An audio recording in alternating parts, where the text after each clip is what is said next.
buenas tardes, estamos en Bonita Radio. Hoy es sábado, 3 de octubre del 2020. Y hoy tenemos un programa interesante con una invitada más interesante, la amiga Nina Torres Vidal, con quien vamos a conversar sobre justicia, mujer, fe, ese tema que nos ha perseguido durante la pasada semana. Y digo perseguido porque no necesariamente de la manera en que quisiéramos proponerlo, que es desde la felicidad, desde la tranquilidad, desde la justicia sobre todo, porque el tema de la perspectiva de género, el tema de la violencia contra las mujeres, está tomando un giro difícil hace mucho tiempo y un poco se cruza lo que son las iglesias, las religiones, la fe. Yo he querido hablar con Nina Torres Vidal porque es una persona que participa de una fe en particular, que tiene un discurso muy visible desde sus posiciones como líder feminista, comunitaria, profesora universitaria, y me parece que para empezar a traer lo que va a ser un tema importante de cara a la elección de noviembre, hay que empezar a discutir un poco con las personas que están dentro de los diferentes esfuerzos religiosos de fe en Puerto Rico, cómo es que pueden mirar desde la justicia lo que hemos hablado tanto las feministas como los movimientos de mujeres, que significa la perspectiva de género, la equidad y sobre todo la no más violencia contra las mujeres. Nina, bienvenida a Bonita Radio. Gracias, Carmen Edith. Qué bueno encontrarte por aquí y qué bueno saludar a tu público de Bonita Radio. Gracias por la invitación. Yo tengo una foto colocada en pantalla, que es una foto que habla precisamente de ese primer encuentro que tengo para este momento hablar contigo. Trata precisamente de lo que las mujeres dentro de la Pastoral de Justicia, Equidad y Género hacen con relación a este tema. Pero yo quiero primero que un poco presentarte, Nina. Tú fuiste profesora universitaria, te acabas de jubilar recientemente, ¿no? Así mismo. Has estado en el proyecto de la educación, pero participas de una fe en particular. Yo quiero un poco que empecemos a hablar de ti y cómo tu trabajo de educadora es tan pertinente en un momento en que, por lo menos desde este medio, siempre hablamos de que la educación es vital para tratar de atender un problema que nos persigue hace muchos años, que tiene mucho que ver con las estructuras del patriarcado y es la diferencia que quiere establecer esa ideología que hay entre hombres y las mujeres y desde ahí se nos trata, etc. Pero obviamente vinculado a tu fe. Quisiera que un asunto, en una presentación general tuya como esa persona cristiana que cree en la perspectiva de género y que cree en la no más violencia contra las mujeres. Pues sí, Carmen Edith, mi vida académica y mi vida de fe están entrelazadas. Yo soy profesora, hace muchos años estudié toda mi vida literatura y estudié literatura comparada, ¿verdad? Esa fue mi especialidad.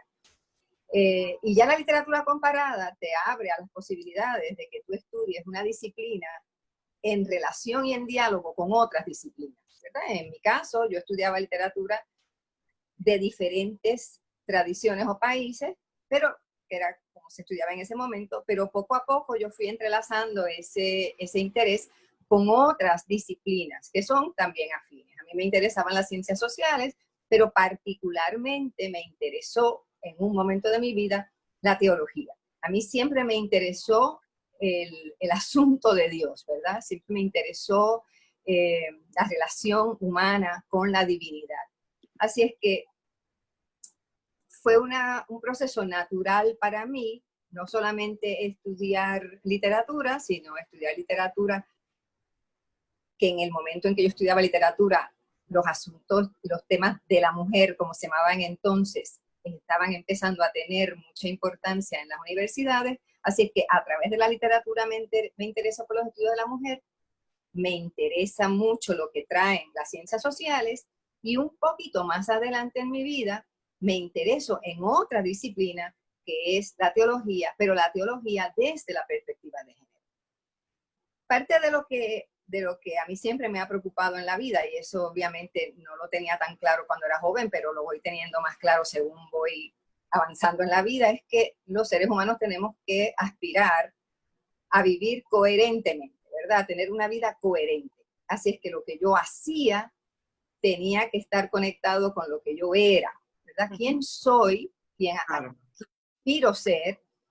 ¿Qué hago para fortalecer eso que deseo ser? Y yo, entre otras cosas, era una mujer que estudiaba para eventualmente compartir mi conocimiento con mis estudiantes, pero una mujer también de fe que era crítica y cuestionaba ciertas situaciones dentro de mi experiencia de fe. Entonces, vivir coherentemente representaba que yo tenía que ir moviéndome en esa especie de entrelazado en mi vida para poder avanzar y crecer. Hace como 30 años, de una manera casi, yo diría que providencial, milagrosa, o algo así como un regalo que tal vez me trajo la vida en un momento muy difícil de mi vida, que era cuando mi madre estaba muriendo. Mi mamá murió muy joven, de 67 años, así que bien, cuando mi madre moría, una persona que trabajaba en el lugar donde yo iba a tomarme el jugo todos los días, frente al hospital, me dijo, vio un libro que yo estaba leyendo, el libro era sobre feminismo y tal. Y yo iba todos los días con el mismo libro y me tomaba un jugo a las 3 de la tarde. Y esa persona, ese joven muchacho, a quien yo no recuerdo su nombre, nunca más lo he vuelto a ver, me dijo, mira, tú tienes que hacer algo. El semestre que viene tú tienes que ir a la clase de teología feminista que dan en el seminario evangélico, que lo da la doctora Sandra Mangual. Tú tienes que tomar ese curso.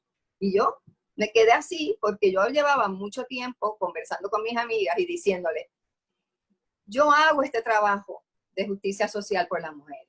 Yo hago este trabajo porque creo en la justicia, porque trabajo para la promoción de los derechos humanos de las mujeres.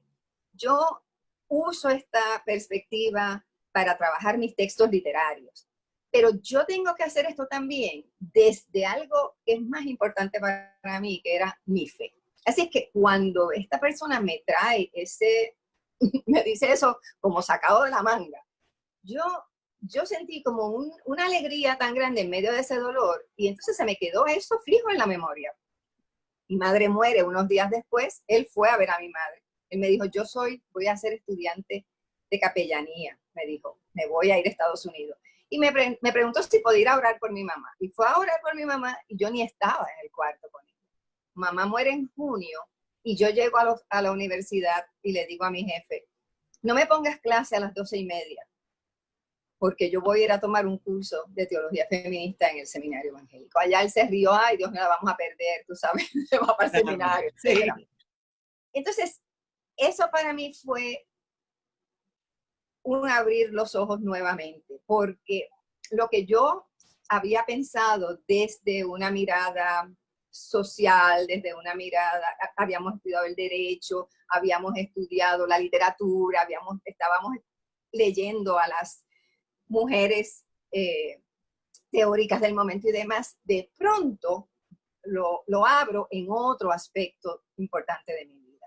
Y ahí entonces es que yo llevo ya los últimos 30 años trabajando con la perspectiva de género desde diferentes ángulos. Así que no solamente es que es un acto de justicia legal o es un acto de justicia social, es que es un imperativo de amor de mi fe también, ¿verdad? De mi fe en el sentido más amplio, desde mi espiritualidad en el sentido más amplio, ¿verdad?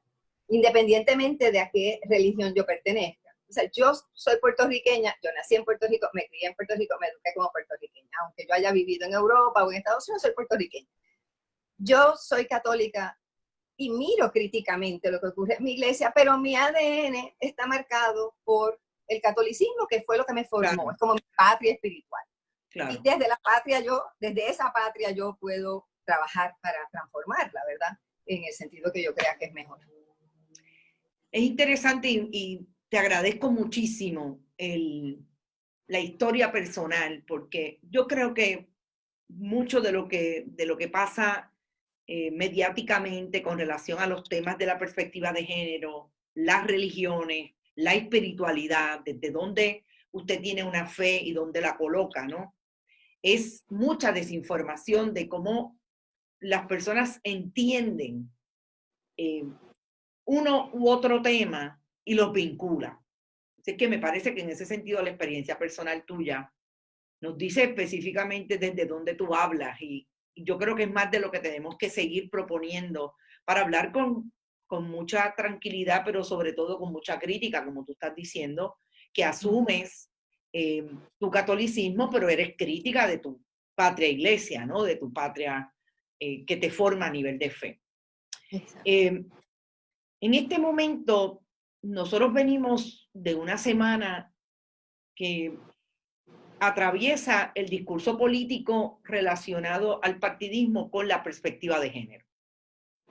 Porque obviamente estamos en plena campaña y hay unas expresiones que la gente las asume y hay una crítica al movimiento de mujeres a nivel de sus organizaciones, de las múltiples organizaciones que hay, se ha movido no solamente a establecer la diferencia que tiene con ese discurso, sino a criticarlo, asumir una posición política de defensa, de justicia versus ese otro discurso.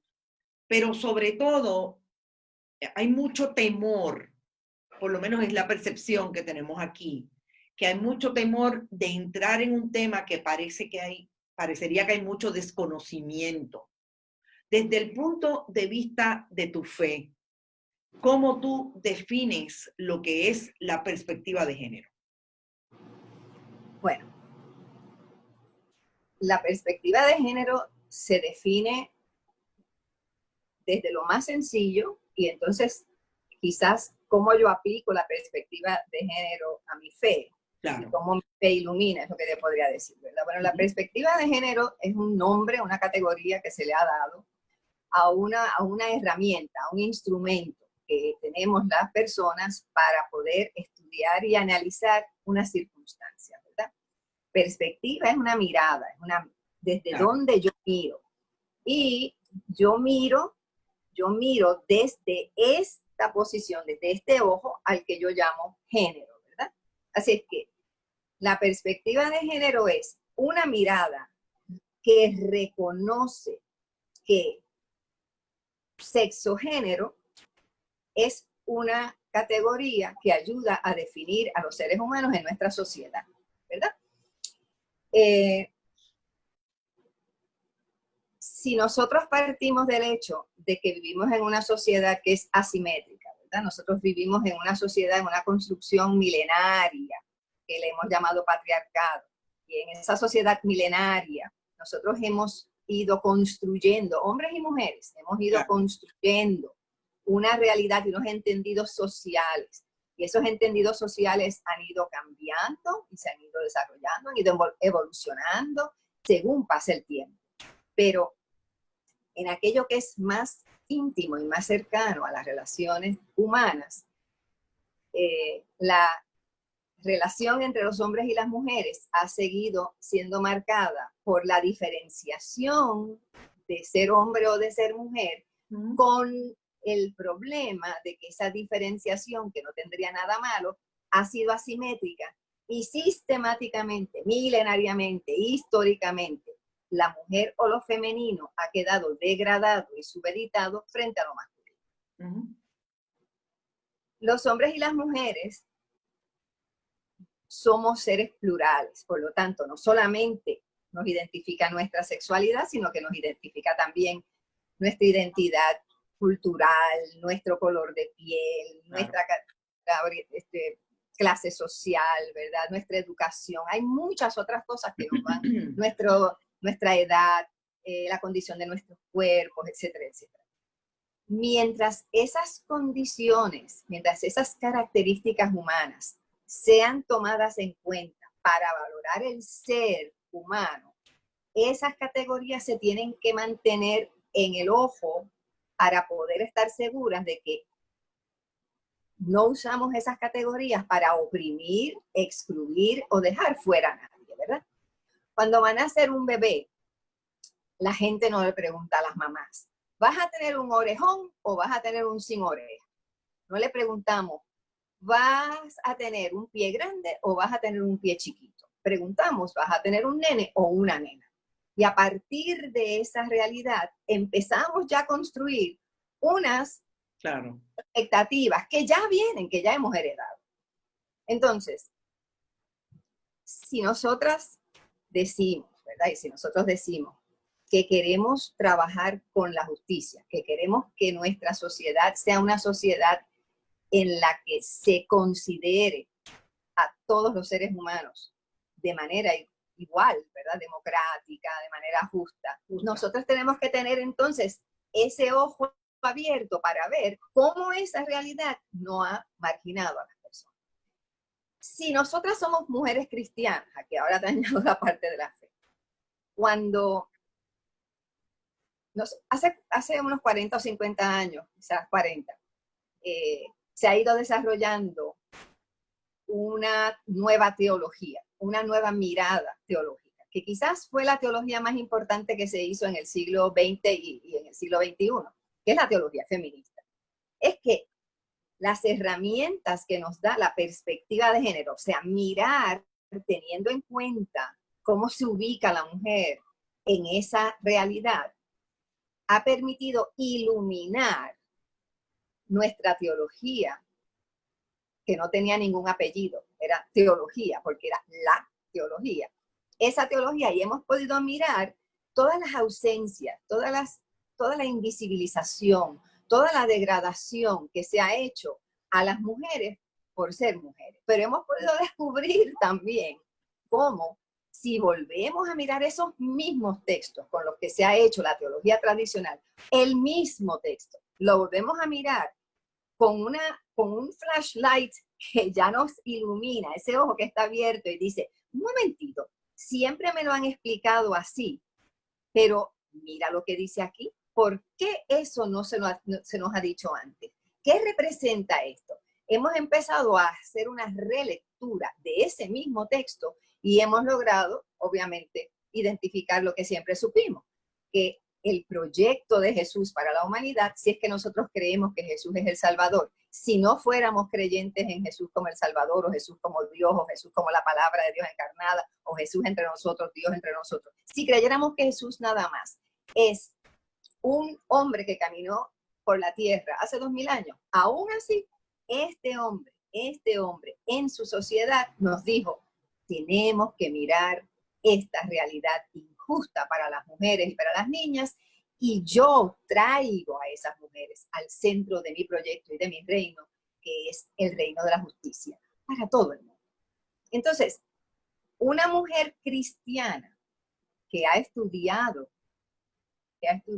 y que no solamente lo ha estudiado, que tiene una amistad con Dios, que tiene una conversación con Dios, que eso es la oración, y que tiene una amistad con los seres humanos a su alrededor, que es Dios en nosotros, tendría que trabajar por la promoción de los derechos humanos de todo el mundo, pero sobre todo las personas que están en los márgenes, que son las personas a quienes Jesús miró con mayor intencionalidad en su proyecto. Claro. Así es que, para mí, yo soy feminista, yo soy católica desde que nací, soy cristiana en el sentido más amplio y más ecuménico. Hemos trabajado, sabes que yo he estado en proyectos que son de mujeres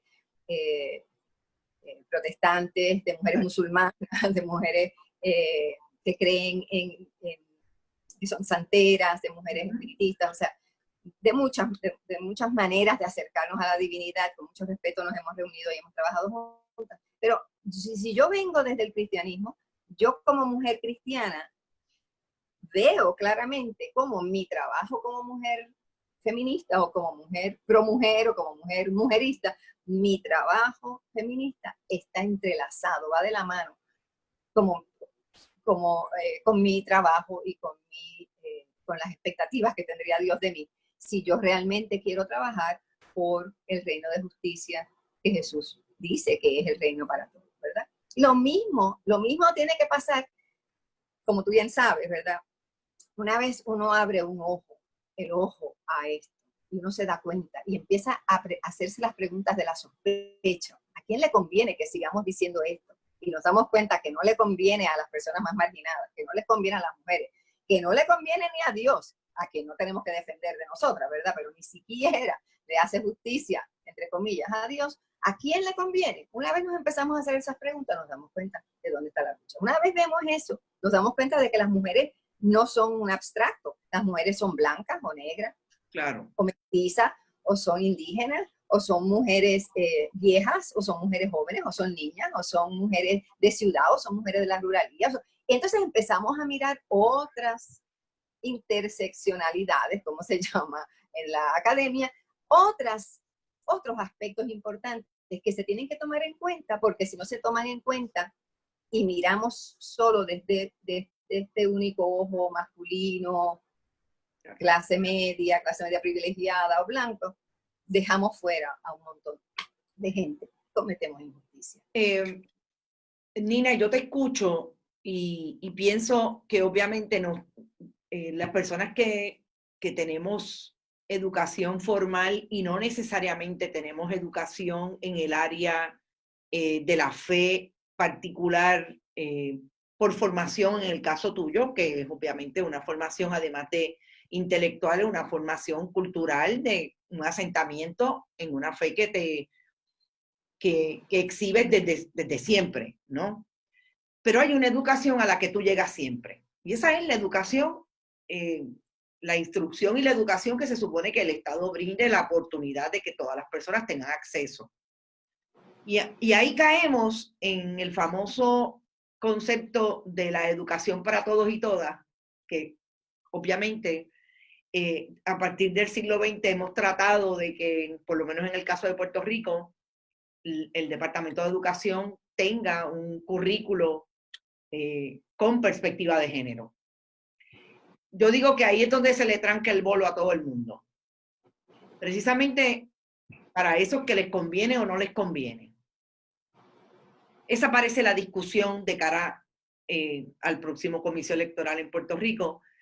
Y yo que he querido hablar contigo, y te lo dije específicamente en principio y antes de que aceptaras la entrevista, porque la gente necesita escuchar de personas que están dentro de los diferentes movimientos de fe, por qué sí o por qué no. En el caso tuyo es porque sí, tú obviamente crees en la perspectiva de género y crees en ese currículo.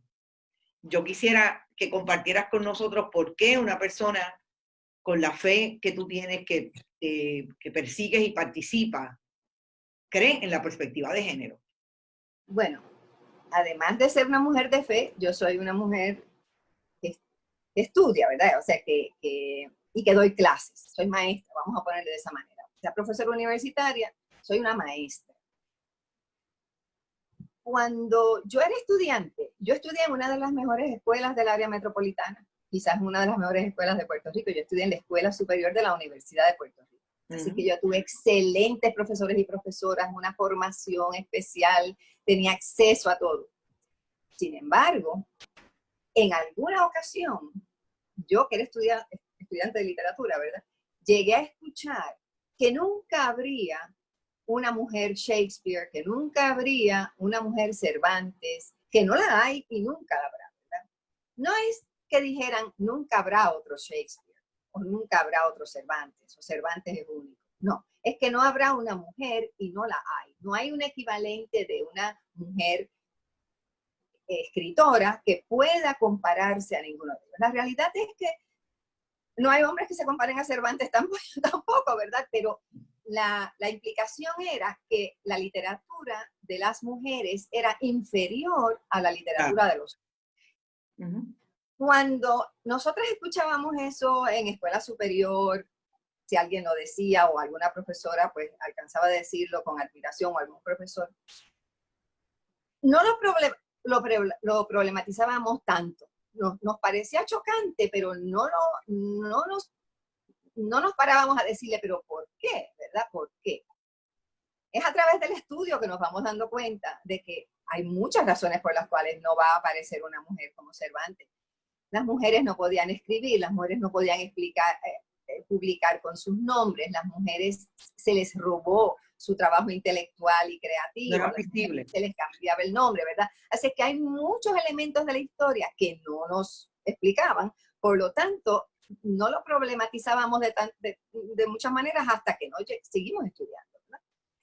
Cuando tú mirabas los currículos, tú tenías siempre los mismos clásicos, tenías siempre los mismos escritores y quizás alguna que otra escritora o poeta, o teníamos los mismos científicos, ¿verdad? Y quizás alguien hablaba de Madame Curie, pero siempre había una desigualdad en los currículos que asumíamos como lo bueno. O sea, eso era lo clásico, eso era lo que había que estudiar, eso era lo que había que conocer. Pues naturalmente, la historia de las mujeres y la participación de las mujeres en los quehaceres, en los diferentes quehaceres y disciplinas, se perdió, y cuando aparecía alguna era algo extraordinario, ¿verdad? Ella era algo único. Cuando sabíamos, cuando después hemos descubierto, ¿verdad?, que sí había muchas. La perspectiva de género no se inventó ahora. Las mujeres en la historia llevan siglos cuestionando, denunciando, buscando las maneras de zafarse de esas trabas que le pone un género que las minimiza, ¿verdad? Porque el punto de partida está en lo siguiente, no en lo que las mujeres hacen, sino en lo que las mujeres son. En la medida en que la mujer o lo femenino es degradado, es inferior al varón, su quehacer es inferior también, ¿verdad? Así es que no se puede subsanar este problema simplemente con que las mujeres puedan hacer lo mismo que los hombres, porque el problema va más allá. El problema es que las mujeres y los hombres son personas en igual valor y dignidad, ¿verdad? Desde mi fe, porque somos hechos a la imagen y semejanza de Dios. Desde la historia legal y política es que, bueno, tenemos una constitución que dice que los seres humanos nacen en iguales condiciones. Pero es falso porque la palabra que no es eficaz, la palabra que no se convierte en hechos concretos que demuestran que los seres humanos somos iguales en valor y dignidad, es palabra muerta. Así es que parte de lo que nos ayudó a nosotros trabajar con la categoría de género, y después fuimos añadiendo otras categorías. Mira ahora en este momento lo importante que es volver a mirar el asunto del color, de la raza o de la étnica. Cómo esos textos eran tan blanqueados siempre, cómo eran tan europeos siempre, cómo una literatura y un quehacer cultural latinoamericano se subeditaba, o solamente era aquellos que los profesores y las profesoras clásicas decían que podíamos incluir. Cuando empezamos a mirar con sospecha esos currículos, nos dimos cuenta de que teníamos que cambiar los currículos.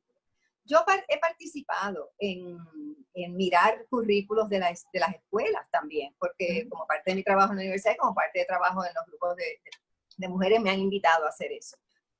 Si tú siempre tienes un libro para niños y niñas, en donde las mamás están solamente en la casa y donde los papás están en el trabajo, donde las niñas hacen un juego o un trabajo y los niños hacen otro, donde los científicos son varones y no hay niñas científicas, donde la medicina solamente muestra el cuerpo del niño.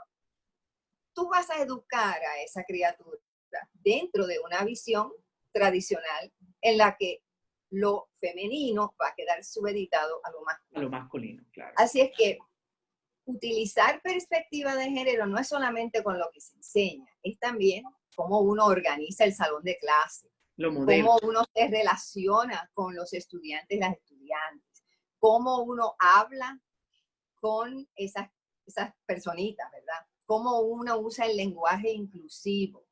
Se ha estudiado, ¿verdad?, la manera en que la maestra hace una pregunta y es posible, en ciertos grados, que el varón tome la palabra. y la maestra le dé la palabra, sobre todo cuando había más varones, ¿verdad? A los varones antes que a las mujeres en el salón. Entonces, ¿cómo nosotros podemos tener grupos donde habla el varón, habla la mujer, donde cuando nos unimos en grupo tenemos varones y mujeres trabajando en lo mismo, cuando se le ofrece la posibilidad a los niños y a las niñas hacer las mismas cosas, ¿verdad? Si estamos jugando a la casita, en la casita los varones pueden usar el martillo y las niñas pueden fregar, pero también al rato las niñas usan el martillo y los varones pueden fregar. Eso tiene que ver con lo más sencillo y lo más simple del quehacer, pero también tiene que haber una intencionalidad de mostrar que el valor de cada cual es el mismo, que sus diferencias no pueden ser utilizadas para marginar, subordinar o excluir a alguien, ¿verdad? El uso del lenguaje es importante para eso. Hay muchos estudios sobre el lenguaje. Los varones no tienen que pasar mucho trabajo para entender que la utilización de lo masculino los incluye a ellos, ¿verdad? Claro, así que claro. todos vamos ahora para el patio. Vamos, todos a recoger. Los varones saben que ellos tienen que recoger. Pero las niñas tienen que aprender que a ellas en algunos momentos el todo las incluye, pero en otros momentos no, ¿verdad? Así es que cuando la maestra dice, bueno, todos vamos ahora al patio a jugar con la bola y las niñas se paran, no, las niñas se quedan en la clase de costura. Ahí las niñas no caben en el todo, ¿verdad? Así ahí hay una exclusión. Claro, pero nosotras aprendemos muy pronto a reconocer. Nos cuesta un poquito, pero empezamos a reconocer ya con la edad y con el tiempo de que a veces estamos en los todos y a veces no estamos en los todos. Cuando yo he estado en reuniones de lo que llaman en la escuela padres y maestros, ¿verdad?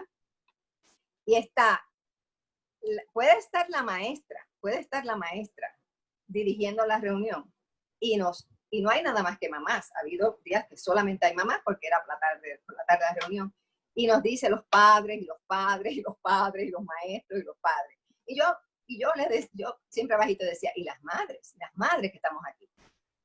Cuando nosotros no tenemos claro esa diferencia, no podemos tener claras las diferencias que ocurren también en la sociedad. Así es que mirar un currículo con la perspectiva de género y con todas las interseccionalidades o con todos los otros elementos que tienen que aparecer, empezamos a ver dónde pueden quedar las omisiones y empezamos a ver dónde podemos hacer la fortaleza. Fíjate lo contenta que yo estoy ahora, que hace ya muchos años, y en Sagrado se trabaja mucho en eso también, el STEM y el STEAM, ¿verdad? El que las niñas puedan participar de actividades que fortalecen las ciencias, la tecnología, la matemática y las artes, ¿verdad? De manera que ellas también puedan acceder a una disciplina que tradicionalmente se veía como disciplina de varón.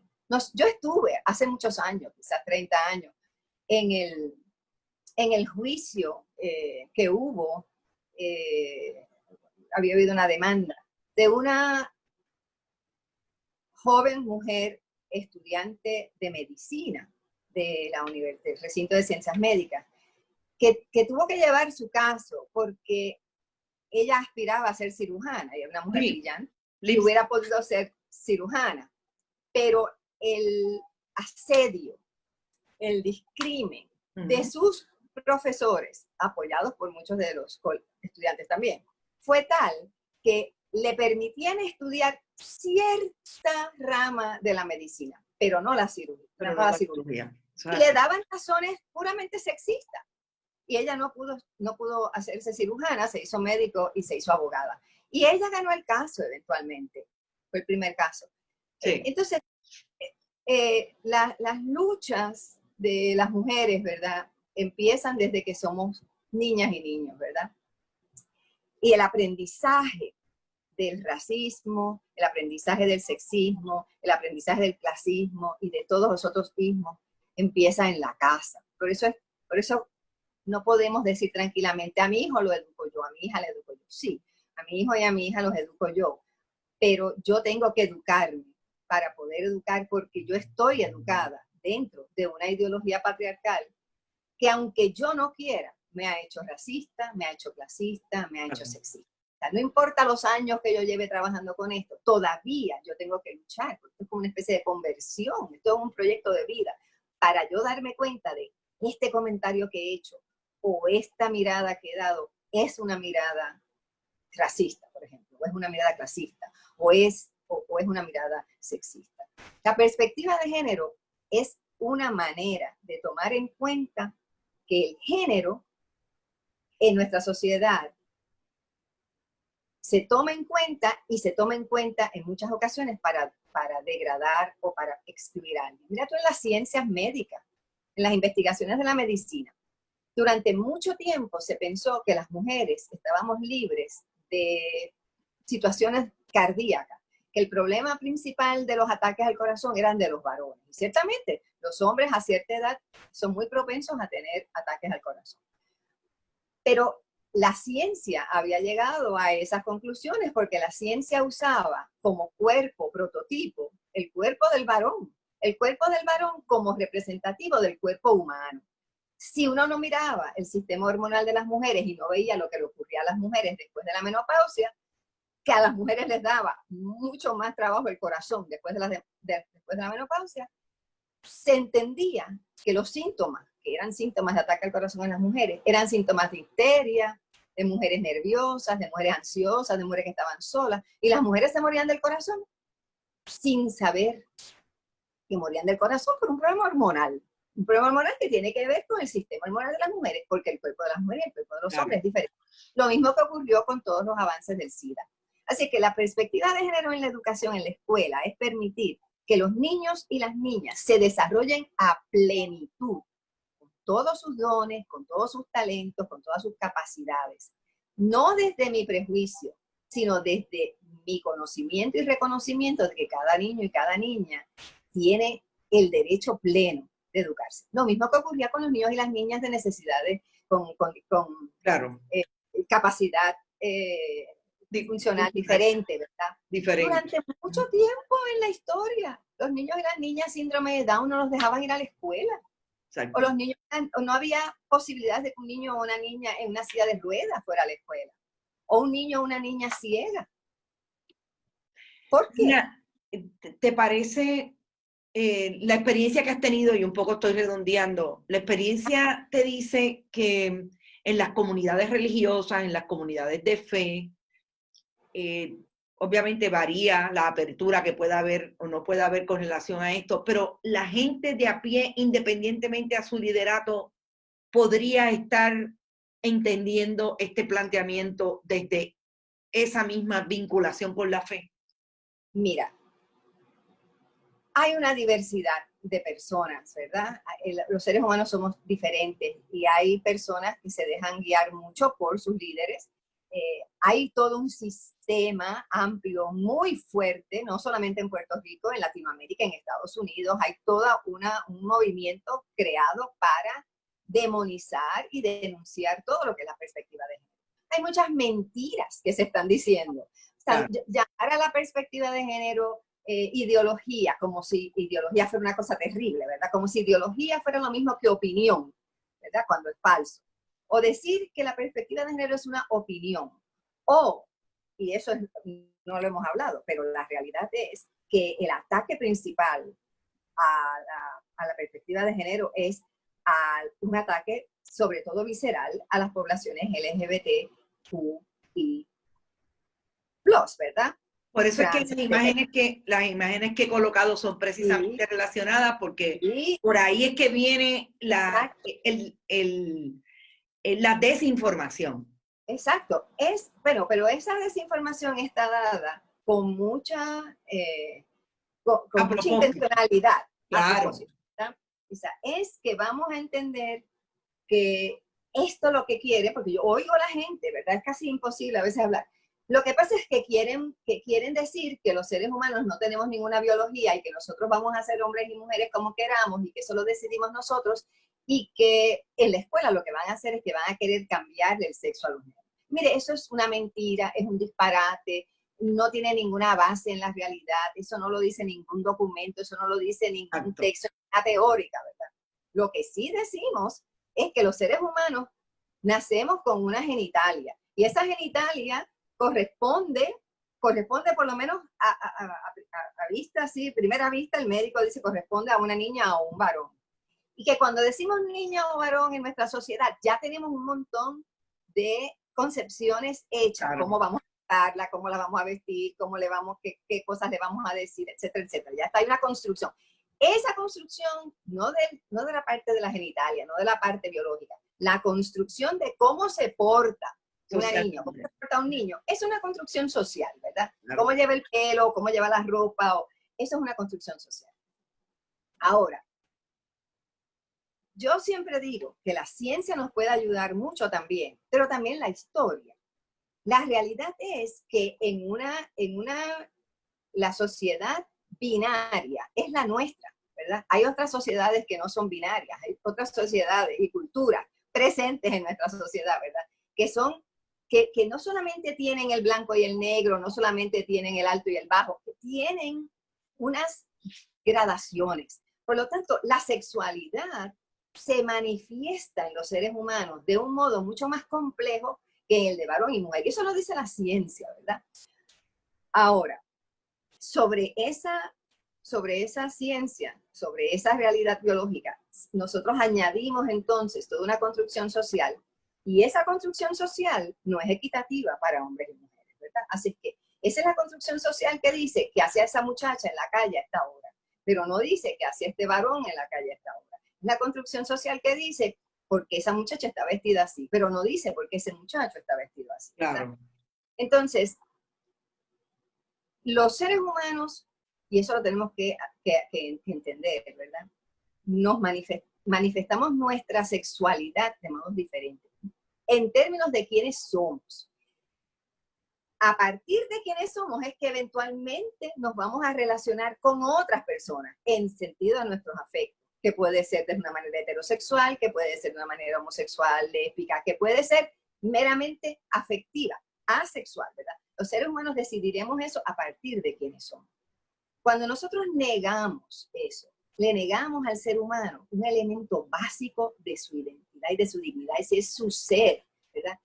Dios nos hace y nos quiere plenamente Carmen Enid, plenamente Nina, plenamente Ana, plenamente Julián, plenamente Alexa, plenamente Rosimar, ¿verdad? Plenitud de la mujer, plenitud del hombre en su diversidad.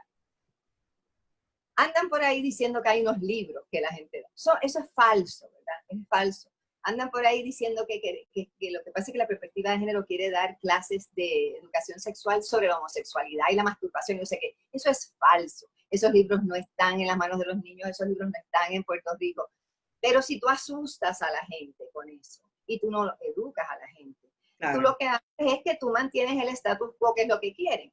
Personas que están en contra de los derechos de las poblaciones LGBTQ y ¿verdad?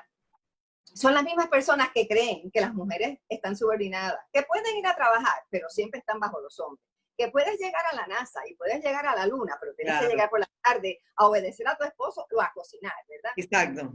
Y porque no hay manera de querer cambiar eso, porque ¿a quién le conviene que eso cambie? No le conviene a los que tienen el poder en la mano, ¿verdad? Así es que esa mirada, ¿verdad? Yo a veces les digo a mis estudiantes, cuando vamos al cine a ver una película, como por ejemplo la película de 7 Years, o película sobre Harriet Tubman, o película sobre todo sobre la esclavitud, vemos la película y no hay nadie en el cine que pueda estar a favor de los amos, que pueda estar a favor de la ley, que pueda estar a favor de los dueños de esas abominables plantaciones donde tenían a los esclavos. Todo el mundo está a favor de la liberación de los esclavos, de las esclavas, ¿verdad? Pero claro, es fácil estar a favor cuando ya uno lo mira a la distancia, ¿verdad? Claro que yo hubiera querido estar del lado de la historia, de la justicia, cuando la esclavitud era una institución abominable en este país, o en Cuba, o en donde fuera. Pues mira, estamos en una misma situación.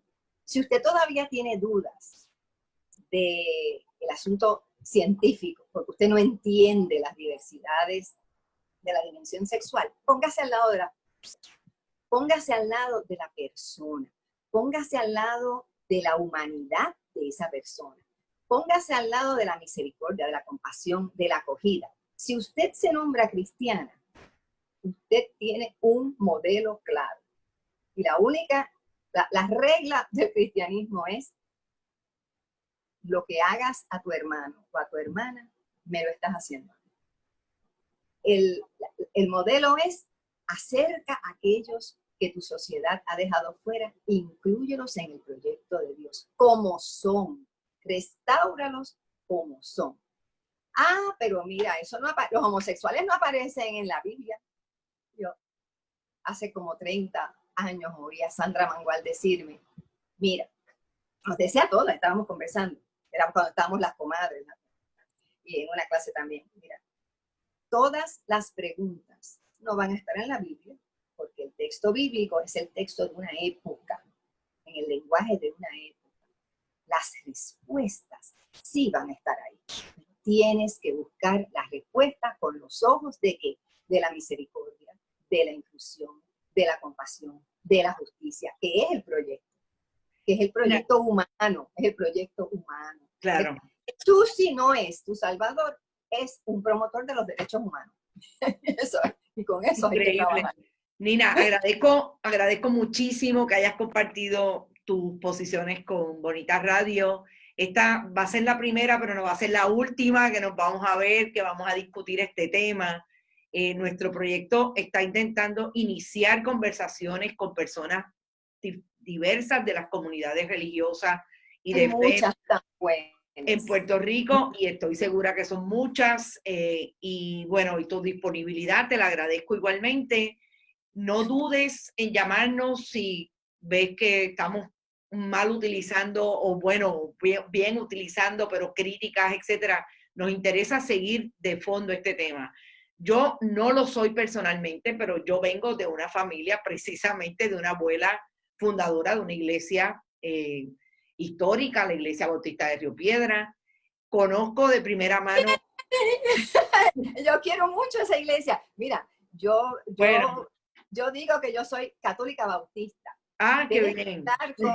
Hay otras mujeres bautistas extraordinarias con las que vas a poder hablar también. Sí, lo quiero, y de verdad, porque creo que el proyecto periodístico que nosotros hacemos acá es precisamente lo que queremos, es educar sobre el tema. No hay manera de empezar a dirigir nuestra mirada crítica a diferentes grupos que sabemos que son muy vocales y están ahí, si nosotros no empezamos a traer a la gente que sabe de este tema y a educar al país con relación a eso. Y el país puertorriqueño se extiende a cualquier lugar donde haya un puertorriqueño. Así que la diáspora va a escuchar esta discusión y te lo agradezco mucho. Vamos a seguir conversando. Me despido de ti, nos despedimos del público que nos está escuchando, y recuerden, compartan esta discusión con Nina Torres Vidal, súper importante, Mujeres de Fe. Hay una pastoral por ahí que vamos a seguir hablando con ellas y ellos, así que éxito. Recuerden, además de compartir, bonitasradio.net, allí usted puede ir y compartir todos los mensajes que quiera con nosotros, y sobre todo, si le parece, donar PayPal y tarjetas de crédito, Fundación Periodismo Siglo XXI en su ATH móvil. Gracias un montón y nos vemos el lunes en Noticias con Café. Hasta luego, Nina. Gracias. Bye. Gracias. Bye.